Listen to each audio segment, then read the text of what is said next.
روزہ اس لیے فرض کیا گیا کہ تمہیں تقوی نصیب ہو جائے، اتقاء کی دولت نصیب۔ اب سوال یہ ہے، کیا تقوی بھوک اور پیاس سے حاصل ہوتا ہے؟ پیاس کاٹنے سے، بھوک کاٹنے سے کیا تقوی نصیب ہو جاتا ہے؟ صبح سے لے کر شام تک روزہ رکھنے کی تلقین کی گئی۔ یہاں ناروے میں اور مختلف ممالک کے اندر 20-20 گھنٹے کا روزہ ہے، اور ہمارے بھی یہاں 16-17 گھنٹے مسلسل شدت کی گرمی میں بھوک اور پیاس کاٹنا ہوتی ہے۔ اتنا طویل دورانیہ جو بھوک اور پیاس کاٹی ہے، اس کا مقصد رزق بچانا نہیں ہے، بلکہ وَيُزَادُ فِيهِ رِزْقُ الْمُؤْمِنِ، ماہ صیام میں مومن کا رزق بڑھ جاتا ہے۔ آپ اپنا بجٹ دیکھ لیجئے، باقی مہینوں کی نسبت ماہ صیام میں آپ کے اخراجات زیادہ ہوتے ہیں اور کشادگی ہوتی ہے۔ تو یہ کوئی خوراک بچاؤ مہم نہیں ہے، بلکہ رزق تو بڑھ جاتا ہے، لیکن اس کے باوجود 20-20 گھنٹے، 17-17، 18-18 گھنٹے پیاس اور بھوک کاٹنا، اس کا کوئی مقصد ہے تو وہ مقصد قرآن نے بیان کیا کہ اس کے نتیجے میں تمہیں اتقاء کی دولت ملے گی، تمہیں تقوی کا نور نصیب ہوگا۔ سوال یہ کھڑا ہوا، کیا بھوک اور پیاس کاٹنے سے تقوی مل جاتا ہے؟ تو اس کو سمجھنے کے لیے ایک مختصر تمہید سمجھنا ہوگی، اور وہ یہ کہ ہمارے دو دشمن ہیں جو ہمیں جادہ مستقیم سے ہٹانے کے لیے دن رات کوشاں ہیں، ایک شیطان اور دوسرا نفس۔ یہ دو دشمن ہیں جو ہماری متاع عمل، ہمارا خلوص، ہماری للہیت، ہمارا باطن لوٹنے کے لیے ہر وقت مستعد اور فعال رہتے ہیں۔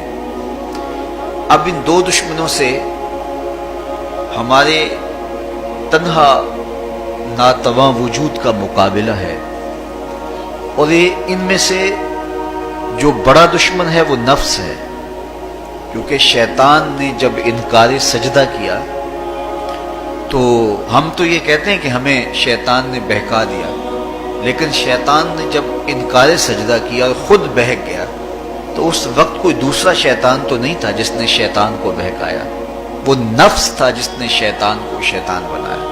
اس نے اندر سے کہا انا خیر منہ، میں بہتر ہوں۔ تو یہ انانیت جو تھی، انا خیر منہ، اس نے اس کو بہکایا۔ تو شیطان کو شیطان بنانے والا نفس ہے، تو نفس شیطان سے بھی بڑا دشمن۔ شیطان بھی بڑا مکار دشمن ہے، چھوٹا دشمن یہ بھی نہیں ہے۔ یہ ہماری متاع عزیز کو، متاع ایمان کو، متاع عمل کو، متاع خلوص کو لوٹنے کے لیے دن رات مستعد اور فعال رہتا ہے۔ اللہ کے محبوب نے فرمایا شیطان اولاد آدم کے دل پہ قبضہ جما کے بیٹھ جاتا ہے، جب یہ اللہ کا ذکر کرتا ہے تو بھاگ جاتا ہے، اور جب یہ اللہ کے ذکر سے غافل ہوتا ہے تو یہ وسوسہ اندازی کرتا ہے۔ تو شیطان اولاد آدم کے دل پہ قبضہ جماتا ہے، اسے پتہ ہے کہ دل قابو میں آ گیا تو پورا بدن قابو میں آ گیا، چونکہ میرے اعضائے بدنیاں میرے دل کے تابع ہیں۔ مرغن غذائیں سامنے پڑی ہیں، آپ کا تقاضا ہے کہ جناب لے لیجئے، لیکن میرا جی نہیں چاہے گا تو ہاتھ جنبش نہیں کریں گے۔ آسمان ستاروں اور کہکشاؤں سے بھرا ہوا ہے، جی نہیں چاہے گا تو نظر نہیں اٹھے گی۔ آپ سماعتیں بچھائے بیٹھے تھے، جی نہیں چاہے گا زبان نہیں بولے گی۔ تو پورے آزاد دل کے تابع ہیں، اور اگر دل شیطان کے تابع ہو گیا، اس کی حد چڑھ گیا، تو پھر اعضاء وہی کریں گے جو شیطان چاہے گا۔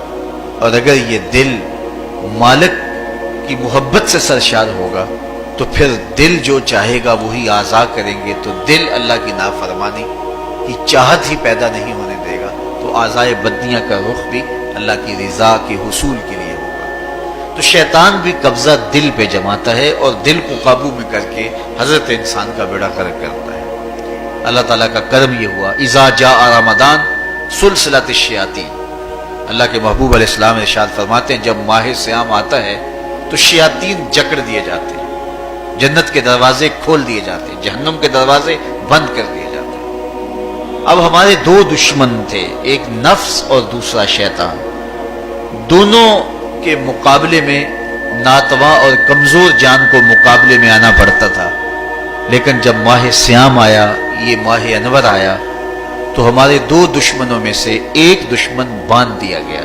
اب ہمارا مقابلہ صرف ایک دشمن سے رہ گیا۔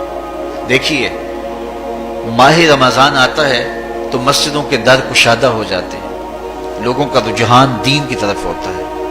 جو 5 نمازیں بھی نہیں پڑھتے ہوتے ان کو تراویح میں بھی کھڑا ہوتا دیکھتے ہیں، اہتمام ہوتا ہے، نیکی کا، صدقہ و خیرات کا ماحول پیدا ہوتا ہے۔ ایسا کیوں ہے کہ شیطان بند گیا، لیکن اس کے باوجود نظر بھٹک رہی ہے، خیالوں میں آوارگی ہے اور رشوت کا بازار گرم ہے۔ کیوں کہ ابھی نفس موجود ہے۔ تو نیکی کا جو ماحول پیدا ہوا یہ شیطان کے بند جانے کی وجہ سے، اور برائی کا ماحول اب بھی موجود ہے یہ نفس کے موجود ہونے کی وجہ سے۔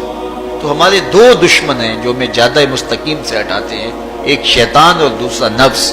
اب جب ماہ صیام آیا تو شیطان باندھ دیا گیا، اب ہمارا مقابلہ صرف نفس سے ہے، اور یہ نفس شیطان سے بھی بڑا دشمن ہے۔ شیطان کو شیطان بنانے والا نفس، اور وہ ہمارے ساتھ جڑا ہوا ہے۔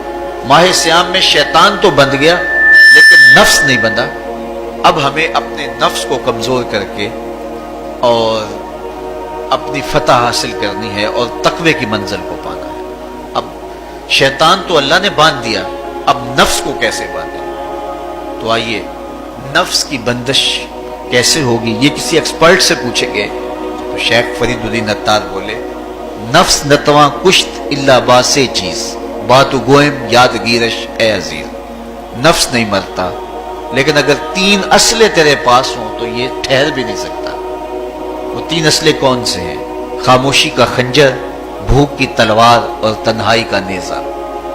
یہ 3 اسلحے ایسے ہیں اگر تو یہ لے کر کے نفس پہ ٹوٹ پڑے تو پھر نفس کا مقابلہ تیرے لیے آسان ہوگا۔ اچھی بات دوسروں تک پہنچانا صدقہ جاریہ ہے۔